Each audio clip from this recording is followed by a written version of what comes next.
Welcome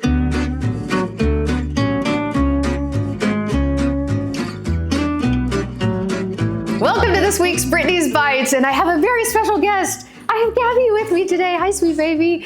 That's because we are making a dog treat. Thankfully, she can eat all these ingredients. Normally, she's obviously not allowed up here on the counter. I've been bribing her with some cheese to get her to sit up here with me, just to introduce her, because we are making, again, a dog biscuit just for her, made with some simple ingredients that are safe for dogs, but also safe for humans if you'd like. All right, I'll give her my last little piece of cheese, and then we'll start making it. Okay, Gabby, you've been a good girl. I'm gonna make you some treats now, and you're gonna love them. All right, stick around. We're gonna make some peanut butter dog biscuits. Okay, we have the floof out of the way now so we can get started on those treats for Gabby. Again, we are making peanut butter dog biscuits. You just have to make sure, very important here, that you get peanut butter without xylitol. That's usually in sweeteners, artificial sweeteners.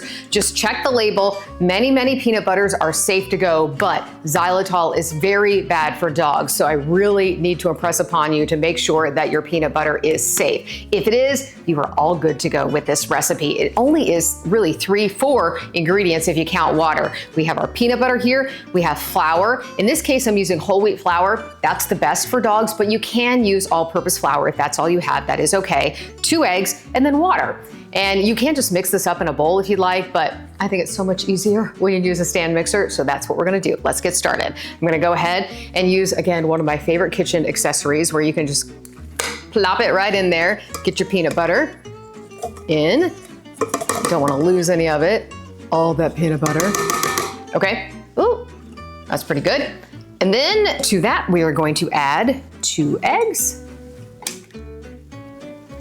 And then 3/4 cup water.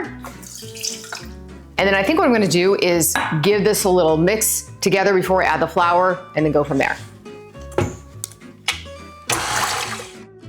Now it's time to add the flour and get that mixed up. Again, this comes together so easily as well. Oh, I got some flour up there. I'm gonna put in about half of it just to make it come together a little easier. So that's about half, because otherwise the flour will also go everywhere.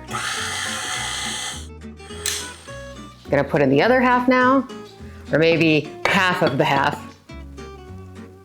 Give that a good mix, and then one more time after that. All right. The last part of the flour here. And by the way, I should mention this was 2.5 cups, I don't know if I did, of whole wheat flour. I actually went ahead and measured it out just for the ease of pouring it in there, because this is a wet measure. I did use the dry measuring cups. I'm not sure that it matters all that much in a dog biscuit recipe, but that's what we did. So let's finish mixing this up and then move on to the next step. Okay, it has nicely come together. And we can basically just ball this up. And what we're gonna do next is roll it out and cut up little treats. Now, if you didn't wanna go that far, you probably could just spoon it out, but we wanna make some nice little cookie treats. And I wish that I had a little dog bone cookie cutter. I don't, but I did find a little heart. So we're gonna make little heart cookies for Gabby. I'm gonna get this all cleaned up, including the flour that I spilled out everywhere, and then roll it out and get this going in the oven. Have my dough ready to go and roll out. I actually don't have quite all of it. It was a lot, and I was afraid it was gonna spread out too much, so I might do this in batches. I just have some wax paper here just to make things a little less messy as I try to roll it out. And I'm gonna see if I can do this. I'm gonna roll it out fairly thin, maybe about 1/4 inch, 1/2 inch thick. Spin it around. Oh. Roll it some more. It's spreading out very nicely. And by the way, it smells very peanut buttery. I'm gonna keep doing this. All right, give me just another minute or two to make sure that I get this to the right consistency, or actually the right thinness for pressing out the cookies. And then we'll make our little hearts. Okay, this is looking pretty good. By the way, I always like to point out that I'm using my grandmother's rolling pin. So special to me, it's been through a lot. Who knows how many cookies and baked treats it's made, and now it's making treats for Gabby. I'm excited about that. All right, I'm gonna grab my pan over here, and I just have a little silicone mat, just because I always bake with those. They make things so much easier. Peel off the wax paper, and then I have my little heart, and we're just gonna cut out some heart dog treats. How cute are these? Yeah, I think these are pretty much the perfect thickness that you will want. There you see, cute little heart. I'm gonna put it right on here. Let me just fill up the cookie sheet with this, and then we're gonna do one last thing before we put them in the oven. And by the way, I do have the oven preheated and ready to go at 350 degrees. All the cookies are ready to go. The one last thing you wanna do is just do a little prick with a fork. So I'm just gonna do 3 little pricks on each of these, and then put them in the oven again at 350 for about 15 to 18 minutes. It just depends on the size of your cookies and the shape of them, whether you end up doing a dog bone or just rolling them into drops. These are ready to go. All right, we're gonna pop them in the oven and then pull them out. And there's one last step that's optional that we'll talk about after that. The dog treats, puppy biscuits are out of the oven. I had them cooling for a little bit. They turned out so great, cute little hearts, and there's one last step you could do. They're totally fine as they are, but if you wanna up the peanut butter factor a little bit, you can take just a scoop of peanut butter and a little coconut oil to get it nice and smooth and drizzly, and just melt it in the microwave for about 30 seconds or so. And then I'm just gonna take this and drizzle some peanut butter over the top of them. All right. Some have more peanut butter than others.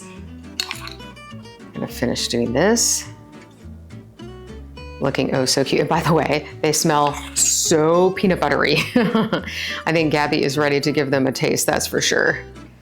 All right, a little bit more.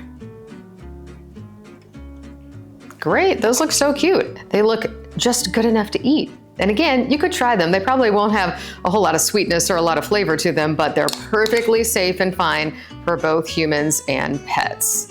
Great, we've got all of our peanut butter drizzle done. Now I'm just gonna let them sit for a second and get my taste tester back to see how they turned out. All right, I am back with my taste tester. She can smell the peanut butter, let me tell you. Again, she's not normally allowed up here, I swear. But let's see. Gabby, do you wanna try one of your treats? I'm gonna give you the whole one. Let's see if you like it. What do you think? She's a very delicate eater, but I think that means she likes it. Here, I'll let you try another bite. Here we go. Here's you can get it all in one bite. There you go. Okay, I think they're a hit. So if you would like to try them and see the recipe all written out, Gabby says you can find it at wbir.com. You like the treats, Gabby? You want some more? All right, I'm gonna get in trouble for giving you so many more treats. One more before we go. All right, cheers everybody.